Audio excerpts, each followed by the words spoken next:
విదేశాల్లో చదవాలనుకుంటున్నారా? అయితే విదేశ్ కన్సల్ట్ ని సంప్రదించండి.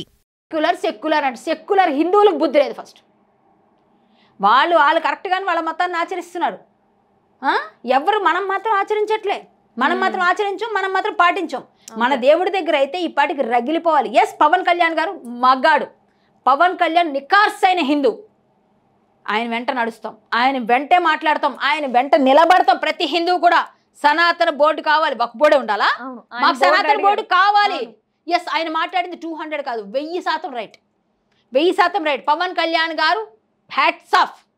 నేను ఎప్పుడు పవన్ కళ్యాణ్ గారు ఖచ్చితంగా ఒక యోగ ఆయనకి నేను ఎప్పుడు ఫ్యాన్, అది వేరే విషయం. సినిమాగా ఉన్నప్పటి నుంచి కానీ ఎప్పుడూ నేను ఆయన వైపే ఉన్నాను, అది వేరే విషయం.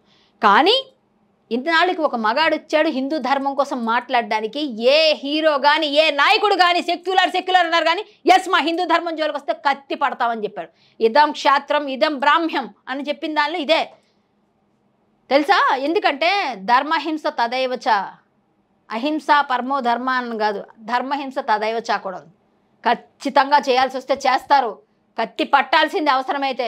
ఎవరన్నా మా జోలికి వస్తే, హిందుత్వం జోలికి వచ్చి బురద జల్లితే, పిచ్చి పిచ్చి పనులు ఇవన్నీ చేస్తే తాట తీసి చూపిస్తారు హిందువులు. ప్రతి హిందువు లేస్తారు, ప్రతి హిందూ బయలుదేరతారు. నిన్ను నిలబెట్టి నడి రోడ్లో నిలబెట్టి మిమ్మల్ని అందరినీ ప్రశ్నించే రోజులు దగ్గరకు వచ్చాయని మాట్లాడకండి. వచ్చేసాయి, ఆల్రెడీ వస్తాయి కదా, వచ్చేసారు, అందరూ మేల్కొన్నారు. పవన్ కళ్యాణ్ గారు చెప్పినట్టుగా సనాతన బోర్డు కావాలి. మా అందరికి కావాల్సింది అది, మనందరికీ కావాల్సిందే.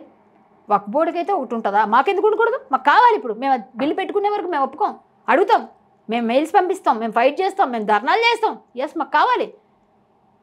దేవదేవుడి దగ్గర 320 రూపాయలు, దానిలో ఏం చేపల ఆయిల్ అంట, లేకపోతే పంది కొవ్వంట, ఆవు కొవ్వంట, ఆ జంతువులు ఎక్స్ట్రాక్షన్ నుంచి మొత్తం తీసి అది ఆయిల్గా చేసి అది అమ్మేస్తున్నారు. పూజా పదార్థాలు అని చెప్పి పూజా స్టోర్స్లో అమ్మే పూజా ఆయిల్లో కూడా అదే ఉందని చాలా వరకు చెప్తున్నారు. అంటే ఏది నమ్మాలి?